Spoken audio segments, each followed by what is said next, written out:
Cool story now. They are Texans serving at sea. Tonight in a 3 News Extra, our Bill Churchwell shows us what life is like aboard the Navy aircraft carrier Harry S. Truman. At the time, it was about 100 miles off the coast of Florida.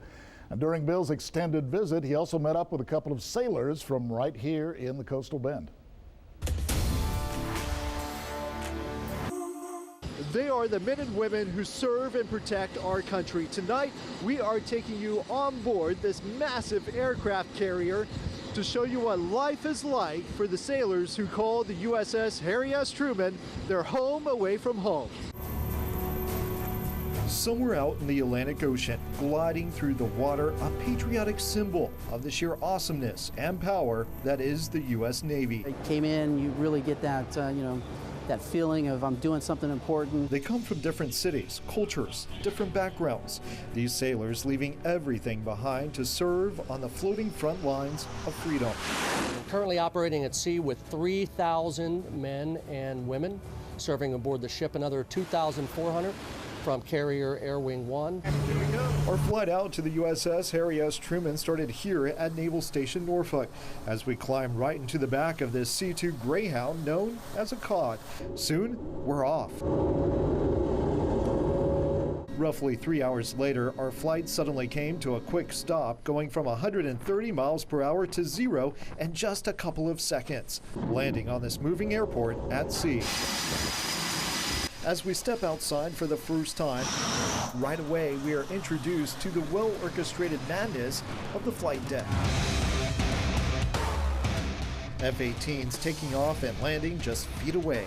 It's amazing to watch the ballet of the flight deck. Down below in the hangar bay My wife and I is where we met Lieutenant Commander Chase Matthews, a local guy from Port Aransas. My initial plan was just to do 4 years in the military and get out, but here I am 27 years later. Here on the Truman, Matthews is in charge of defending the aircraft carrier with its defensive weapons. So if an airplane or a missile were to come into the carrier, it's my job to make sure it gets shot down. Matthews says growing up in Port Aransas, along with his love for water, he always knew the Navy would be a perfect fit, a job that has taken him around the world. It's really remarkable where we can go and what we can do with this aircraft carrier. Which means the sailors could be at sea for months at a time. To help give them a sense of home, the ship offers a variety of ways to keep them occupied. There's a library, a movie room, even limited access to the internet. Another comfort from home, they even have their own Starbucks on board. And just feet away from these impressive aircraft, you will also find sailors who spend their free time trying to stay fit. Up and down, here. Walking around the ship, there are plenty of ways to get lost with narrow passageways, or P-ways as they call them.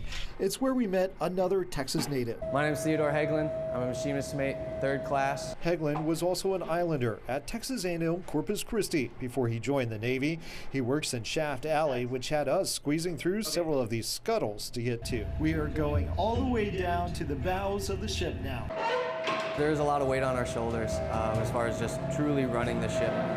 This is his office space. If anything happens, I'm responsible for it. I'm accountable for it. Heglin has been in the Navy for just over 2 years and stationed on the ship for over a year. I want to give a shout out to everyone back home. Miss you, and I love you. His role, crucial, as are all of the sailors and aviators here. It's a 24-hour window into the lives of these men and women who serve on board this incredible ship.